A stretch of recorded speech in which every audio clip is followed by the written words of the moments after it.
Cooling towels are the unofficial uniform of Disney World and hot yoga studios lately. If you've tried one and just ended up with a lukewarm, soggy rag around your neck and a damp collar, you're probably just making a few mistakes. Let's fix that, starting with the mistakes you're probably making.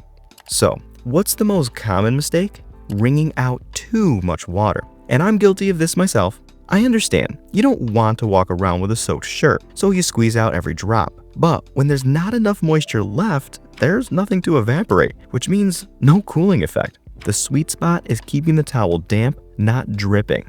Another mistake you might be making is skipping the snap.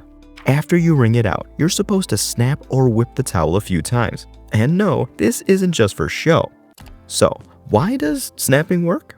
It distributes moisture evenly and gets air flowing through the fabric, which activates the cooling feeling. If you skip this, you're basically just wearing a damp rag that's going to heat up to your body temperature in minutes. But what if you're doing everything right and it still doesn't work? It might be the weather, and that's totally out of your control. If you're somewhere with 60% humidity or higher, you'll probably regret buying a cooling towel. The air is already so saturated that evaporation just slows down significantly. But in a dry climate, you'll enjoy a longer cooling sensation.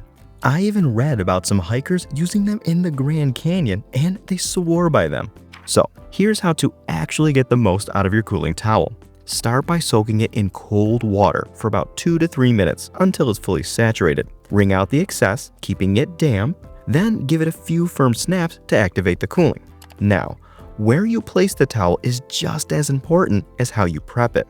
Aim for the blood vessels that run close to your skin. The neck is the most popular choice, but your wrists, forehead, and inner arms work well too. You can even drape it over your shoulders or your head. You see, when you cool these areas, that cooler blood circulates through your body, which brings your core temp down way fast.